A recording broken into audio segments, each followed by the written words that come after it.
पाकिस्तान सऊदीया के दरमियान, वहां पे जो पाकिस्तान की कुर्बतें बढ़ती हैं हल्की सी ईरान के साथ, वो सऊदीया को चुपने लग जाती हैं। वहां से टर्की बोलना शुरू कर देता है। और फिर ये जो अब मामला हुआ कि यूएई ने तस्लीम किया जो इजराइल को, ये तो मुस्लिम दुनिया में डिवाइड पहले ही थी, अब मजीद ज्यादा और वाज़ेह होती जाएगी। देखें, आज से तकरीबन 1-1.5 महीने में एक जगह पहले बैठे, 1.25 महीना पहले मैं बैठा हुआ था और वहाँ पर हालात कुछ थोड़े से इस तरफ पाकिस्तान सऊदी अरब के मामलात में ख़राबी आ रही थी। और एक साहब के यहाँ जो बैठा था वहाँ पर कोई साहब मीडिएशन करवा रहे थे और प्रिंस सलमान की जनरल साहब से, जनरल बाजवा से बात हुई थी और वहीं तय हुआ था कि 16 तारीख को ये दौरा होगा, जो कोई नया नहीं है, ये शाहमूद कुरैशी से पहले का तयशुदा दौरा था। एक बात याद रखें, पहली बात तो ये है कि ये जो हम प्रेस में और बाकी चीज़ों में इस तरह गुफ्तगू करते हैं, इससे बिल्कुल मुख्तलिफ किस्म के मामला हैं।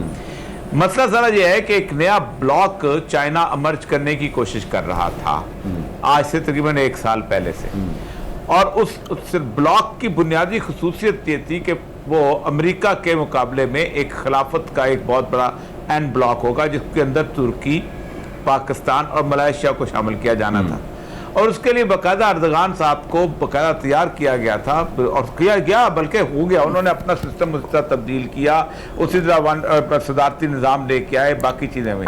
मलेशिया में मातर उम्मत को दोबारा लाया गया, वो उसी तरह सदारती निज़ाम की सूरत में लेके आया गया। और फिर वहाँ पर वो जो था वो एक सेलेबस और एक चीज़, हर चीज़। और पाकिस्तान में भी बिल्कुल टर्की को फॉलो करके अब वो सेलेबस आ रहा है। वो 6 महीने पहली 6 छठी जमात तक कुरान पाक नाजरा, फिर कुरान पाक का तर्जमा, वो सारा कुछ।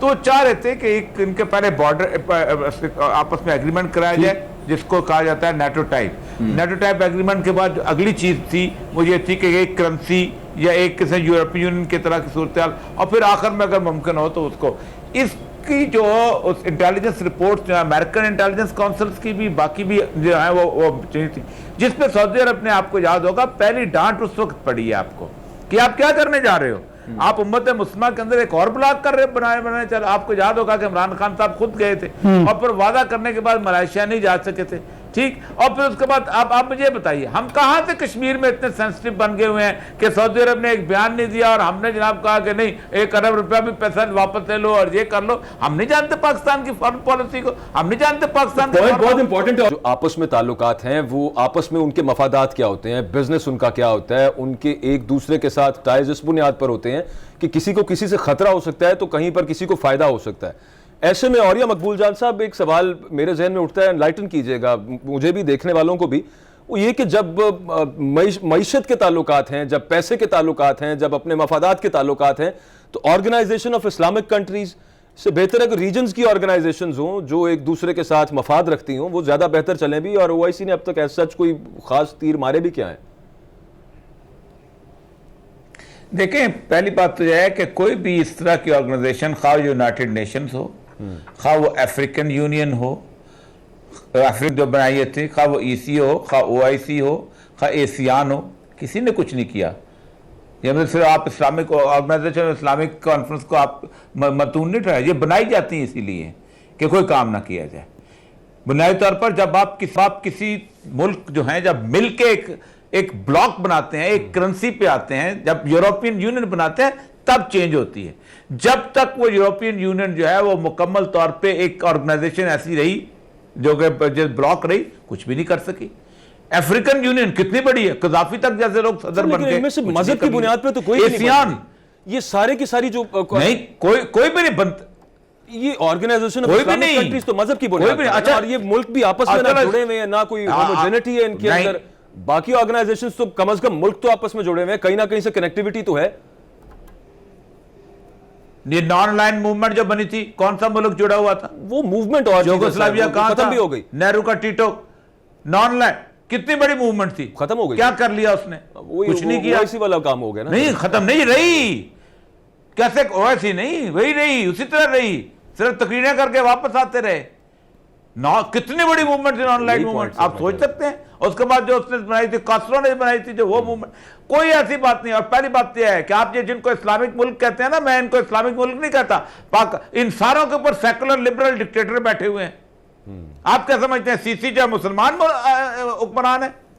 आप क्या समझते हैं नासर मुसलमान, बशार अल असद मुसलमान हुक्मरान था, मुशर्रफ मुसलमान हुक्मरान था, they are secular liberal dictator. लेकिन ये सारे ये नहीं, खुदा बेहतर नहीं उनकी भाई, वो दे आर सेकुलर लिबरल्स। जिस तरह बाकी सेकुलर लिबरल मुल्क होते हैं वैसे वो मुल्क हैं। तो ये इस्लाम के नाम पे इकट्ठे नहीं हुए सिर्फ इसलिए कि इनके ये सिर्फ बात कहीं और हम निकल जाएंगे। मेरा तो ऑडियो साहब सवाल ये था, मैंने फिर शायद लतीफ साहब के पास जाना है। मैं वही अर्ज कर रहा था कि जो इससे पहले मूवमेंट्स या ऑर्गेनाइजेशंस या काउंसिल्स बनी और जो फारिग हो गई, तबाह हो गई, उन्होंने कुछ खास नहीं किया, वो यही मॉडल था ना जो ओआईसी का था, इंक्लूडिंग यूनाइटेड नेशंस। एक मसला हल नहीं करा सकी, including United Nations, including league of nation जो 1920 में बनी थी, वॉर नहीं रोक सकी। आप अंदाजा करें जैसे अमेरिका ने इराक पे हमला करना था, उसे ही बाईपास यूनाइटेड नेशन, उसने कहा हम तुम्हारी सैंक्शन की कोई जरूरत नहीं, हम जा रहे हैं। और पूरी दुनिया में 78 मुल्कों में हंगामे हुए थे उसके खिलाफ, वॉर के खिलाफ। मतलब मैं इस चीज का कार्य नहीं कि अकेले ओआईसी को हम गालियां दें खड़े होकर, सारी दुनिया में ऐसी ऑर्गेनाइजेशन हैं। पाकिस्तान को अपना मफाद देखना चाहिए, आप ये कह रहे हैं। कोई मजहब के नाम पे, मजहब के नाम पे जिस दिन को बनेगी तो खिलाफत बनेगी। बिल्कुल ठीक, बिल्कुल ठीक। शाहिद लतीफ साहब, पाकिस्तान का वे फॉरवर्ड इस वक्त क्या होना चाहिए? पाकिस्तान क्या इस वक्त सऊदीया की तरफ देख रहे हैं कि जो सऊदीया रिस्पॉन्ड करेगा पाकिस्तान भी वो रिस्पॉन्ड करेगा? जनरल बाजवा के दौरे का मकसद आपको क्या लग रहा है? देखें, अगर आपने इसी तरह के अपने मकासद रखने हैं कि फलां इस्लामी मुल्क जो करता है वही हम करेंगे क्योंकि हम उससे मदद लेते हैं, बिल्कुल ठीक है, हमारा उनसे भाईचारा है, दोस्ती है, सब कुछ है, मगर जरा दुनिया में थोड़ा स्ट्रेटेजिक लेवल पे बाहर निकल के देखें। ये देखिए, अभी बीच में डिस्कशन में बात हो रही थी कि जो अगला बन रहा है, गठजोड़ बन रहा है, उसमें एक बाकायदा इकट्ठा जो है वो बन के मुल्क उभर रहे हैं, जिनमें चीन, रूस, तुर्की, और वो डालने की कोशिश कर रहे हैं पाकिस्तान को ये सीपैक वाला मामला। ये एक प्रैक्टिकल चीज है। आपने सीटो सेंटो भी तो ज्वाइन किए थे, उससे आपने क्या हासिल किया? बिल्कुल, मैं इस बात से इत्तफाक करता हूं कि ओआईसी तो ऐसे नाम की चीज है क्योंकि मुस्लिम ममालिक हैं, लिहाजा आपने ओआईसी का नाम दे दिया, मगर इनमें जो लीडरान हैं उनको एक एक करके देख लीजिए कौन से मुसलमान लीडर हैं और किस तरह की हुकूमतों पर ये बराजमान हैं। अगर आपने कुछ करना है फॉरेन लेवल पर तो जरा बाहर निकल के दुनिया का नक्शा देखिए। आप ये देखें कि ईरान के अंदर चीन ने कितनी खूबसूरती से हिंदुस्तान को बाहर किया है। चाबहार जो कि बाकायदा पोर्ट बनाई जा रही थी और जिसमें हिंदुस्तान बहुत बड़ी इन्वेस्टमेंट कर रहा था, उसमें, और आगे जायदान वाली रेलवे लाइन चाबहार से, जिसके थ्रू अफगानिस्तान और सेंट्रल एशिया लैंड लाइन से वो जाना चाहता था, किस खूबसूरती से चाइना ने उसको बाहर किया और ईरान की मदद की।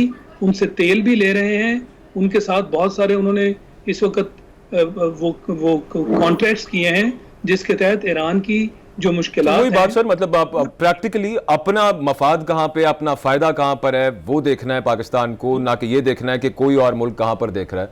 तो